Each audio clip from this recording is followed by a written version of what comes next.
We've been given so much mercy. We've been shown such a great mercy. We who were far away have now been brought close. We have been grafted into the promises made to Abraham. We who were not a people, now we're a people. We had no God, now we have God. It was like we've been shown so much mercy. All our sin, all our unrighteousness wiped away. So much mercy. And now Jude is saying, would you just walk in this mercy? Would you walk in this mercy and give it away? This is what Jude is talking about in the book. I mean, he's saying, you are called by God, you're loved by God, you're kept by God. You watch those false teachers, watch the mystery religions and things, but you need to walk in mercy. He says, show mercy to those who doubt. I don't know if you ever noticed that Jesus never ever really condemned doubters. He dealt with doubters a lot. And he was often kind of coy with them. Sometimes he was asking them, he'd ask them questions to sort of draw out more from them. But he never condemned them. So, you get John, the baptizer. He was in jail, prison, Roman prison. He's in prison and he's starting to doubt. He's starting to think, oh, did I miss it? Is he really the Messiah? I'm in prison. And all the prophecies about prisoners says he will set the prisoners free. What am I doing in prison? So he's doubting and he's swirling thoughts going round and round. So he sends word to Jesus and say, are you the one? Are you the one or should we look for another? And Jesus doesn't condemn him. In fact, he boasts on him. He says, there's no one born of women who's greater than this man. And he says to his disciples, just tell him what you see. Basically, what you see is what you get. I am the Messiah, he says. The lame walk, the blind see, it's happening. We're in this. So he never condemned John. Or even the famous Thomas, the doubter, doubting Thomas. He didn't go, Tom, come on, you stop it. He said, look, Tom, look at my hands. I got, nail scars. Look at my side. I got this. Touch it. Go ahead, touch it. He didn't condemn him. He said, you're blessed because you've seen and believe. Blessed are those who believe but do not see. He didn't condemn him. He had mercy on him. He had grace for them. Think about the guy that came up to Jesus and said,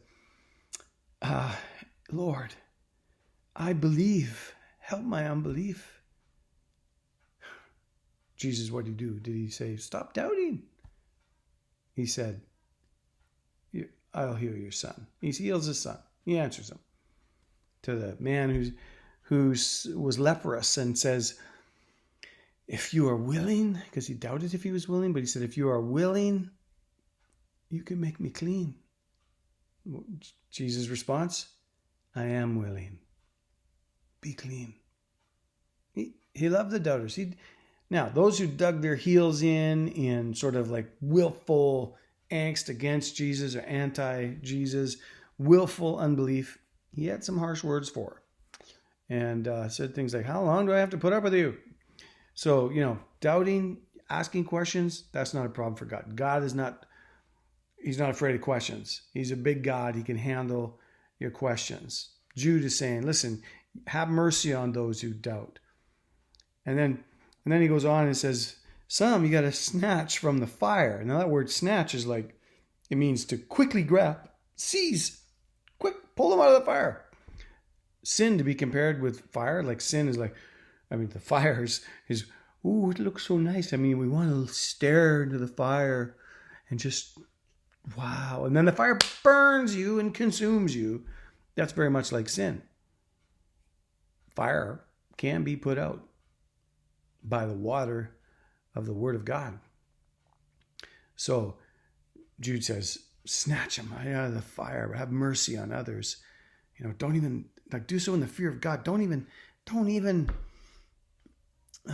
touch the garments. It's like just you don't even want to be stained by the garments that are stained or defiled by the flesh or sin. It's like it really sort of points to, a leprous man or someone with the plague, and even their clothes they're contagious. So be careful. Have mercy on the sinner, but not the sin. Like, really, in the fear of God, just stay away from that. I love how the Message paraphrase puts it. I always make sure I don't say Message translation, because it's not a translation, it's a paraphrase. Eugene Peterson did a great job on giving his paraphrase. And it says this in the Message: go easy on those who hesitate in the faith. So they're like, I don't know. Go after those who take the wrong path. Pursue. Be tender with sinners, but not soft on sin. The sin itself stinks to high heaven. Yeah, I think you got that right. So, we're to be merciful, graceful, helping others get out of the fires of sin, fires that just consume their souls, like helping them snatch them out if necessary, not to plunge into their degradation, not to plunge into their sin and stuff. Help them out onto the proper path again. We've been shown so much mercy. We need to show mercy to people. How much grace do you want? How much grace can you give to somebody else? There's a story about a man who was shipwrecked with many other people got shipwrecked.